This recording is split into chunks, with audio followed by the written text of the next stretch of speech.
Don't stay up too late, okay? You've got your first day at school tomorrow. And no listening to those horror stories anymore. You know they give you nightmares. Sweet dreams. Love you.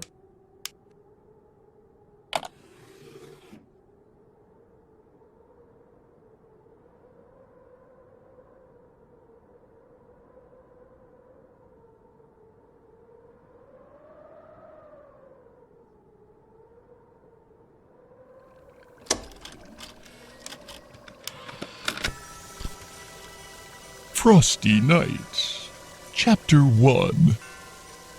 Welcome, children, to a wonderful, magical, yet grisly story that old St. Nicholas never wanted you to know. This story takes us back a long, long time ago, when old Nicholas still had flecks of ginger in his beard. We'll just call him by what everyone today know him as, Santa. We will start from the very beginning, when Santa was still scouring the world for the perfect place to build his workshop.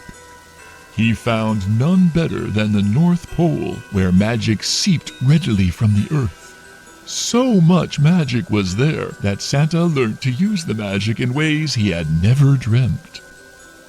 His body no longer grew old. He could slow time around him to a near-complete stop, and as long as he gathered enough magic, he knew he could travel the world in what to us was a single day. Even slowing time as he could, Santa quickly realized to make enough toys for every child in the world would take him far too long. So Santa placed his hands into the snow and called to Mother Nature herself for help. Mother Nature was gentle as she was wild. She saw the kindness in Santa's heart and agreed to help by melding Santa's magic and Mother Nature's spirit into the snow itself. The first of the snowmen bubbled up from the ground like liquid snow, yet unmoving and lifeless just as the snowman we know today. Mother Nature seemed to pause before then placing a carrot for its nose. You see, everything that is alive requires a small part of life to begin with. The acorn for the oak tree, the egg for the red robin, and the love of a mother and father for humanity. The carrot twitched, and ever so slowly eyes within the sphere of snow began to appear, and opened for the first time. Santa slanted his head to the side in a curious thinking gaze as he took off his scarf and hat and placed it upon the snowman. Taking a step back, he looked again and smiled. The snowman smiled back. As Santa, the father, and Mother Nature as the mother, the snowmen were all too happy to help Santa build his workshop and all the toys for every child in the world.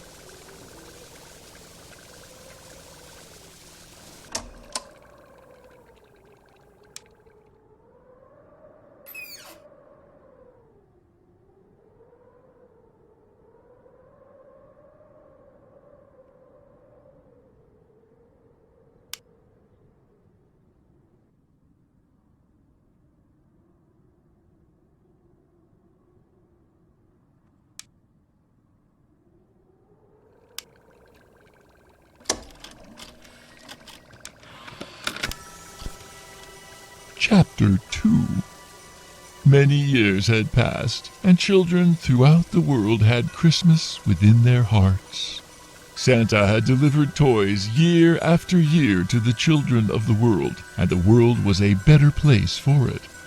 However, there were children who were not happy with Santa's toys alone, and demanded more and more. The parents of many of these children succumbed to their child's wishes and began to buy more and more as each year passed. Each year, more and more trees were getting cut down. Toy factories could not keep up with the demand, and forests were not being replanted and regrown as Santa did with his magic. Mother Nature watched as the birds, squirrels, deer, bears, and countless more of her children were left homeless and died. Mother Nature once saw humanity as her children, but each year as the destruction for toys carried on, she became more and more furious. Santa understood Mother Nature's anger and tried to make amends by creating the naughty list. Any child who was undeserving would not receive Santa's toys, and the spare magic from making those toys would be given to the forests of the planet to help grow and recover. Mother Nature was happy for a time, until even this did not offset humanity's greed. Humans, now with great machines, powered from the fossils of her most ancient children, began to pollute the air, water, the earth. Forests vanished before her eyes, and entire species began to die. Mother Nature wept for many years, hoping humanity would hear her and stop the pain they were causing. Her cries were drowned out by the drills boring into the planet, the saws biting into the trees, and the roaring of flames in engines. The pain turned to anger, and the anger to fury. Santa was helpless as Mother Nature's suffering began to warp the minds of the snowmen.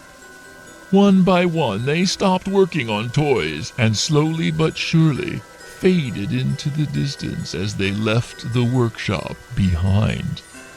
Santa eventually found the elves high up in the mountains that were glad to be of help to Santa. However, our story is with the snowmen, and not Santa.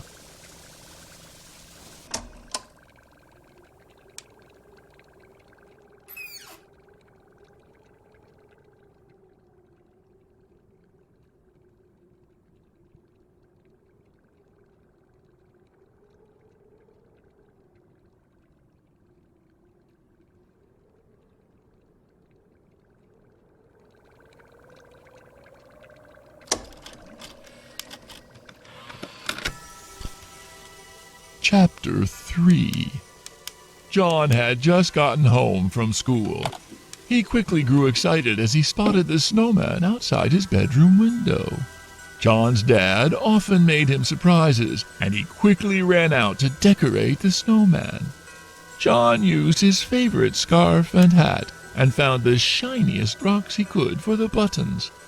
John was very proud of his decorations, and soon it was time for him to go to bed. Looking out the window, he smiled at the snowman as his eyes slowly began to close. John awoke with a chill in the air and snow on his bed. He opened his eyes to see the window was wide open. Confused and sleepy, he got up and closed the window. As he looked out, however, he noticed the snowman's hat was missing. It must have blown off in the wind, he thought. Upon getting back into bed, he found the hat on top of his covers. He stopped and thought for a moment. His mom must have taken it off and put it there for him. After all, he no longer had a hat to wear for school tomorrow, and it was very cold outside in the mornings. The next day, John returned again from school, and a second snowman was right next to the first. He couldn't believe it. His dad had built him a second. He went into the closet and found his box of old worn clothes, hats and scarves, too tattered to wear, but sentimental enough to keep. John decorated the second, and again smiled with pride as it almost seemed like the snowman smiled back at him. A trick of the imagination.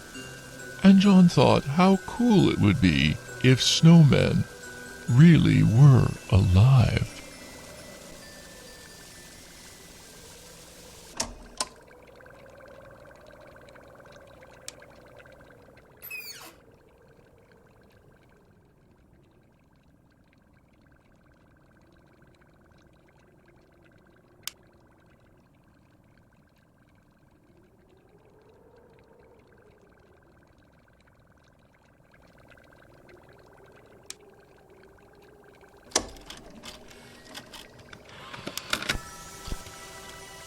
Chapter 4.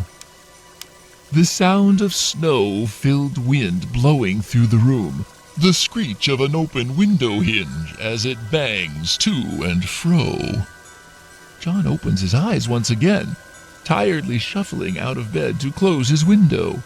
John freezes as his hand reaches for the latch. Only one of the two snowmen are outside his window. Why has someone moved it? John hears a dripping sound coming from his closet. John may only be a child, but he's never been scared of the dark or monsters. He's too clever to believe in fairy tales, so why would monsters be any more real than those? He heads over to the closet, and with a gentle pull, begins to open the door.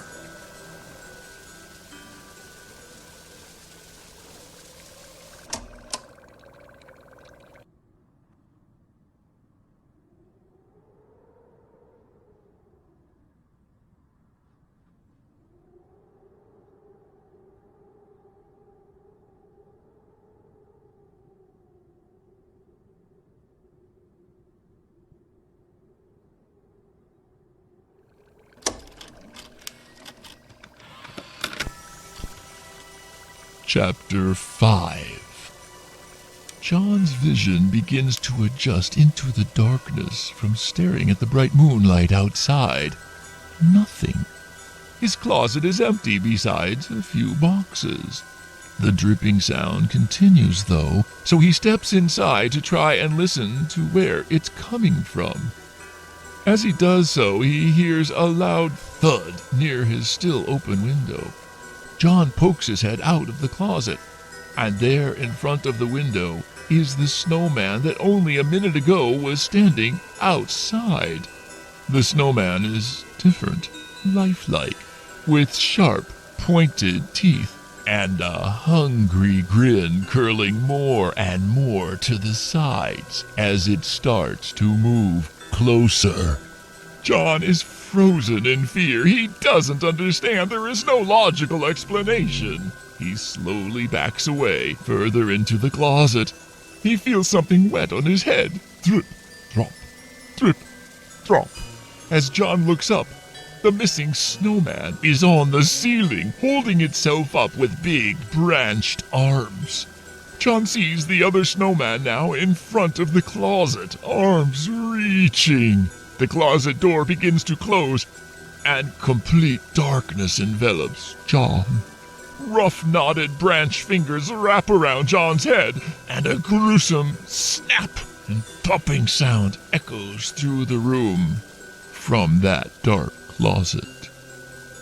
John is never seen again. The house is put up for sale shortly after. However, with the disappearance of John well known throughout the town, a young boy who suddenly vanished without a trace from his bed one frosty night, the house remained unsold and empty for many years. Until this night, in fact, which, my child, is where our story begins.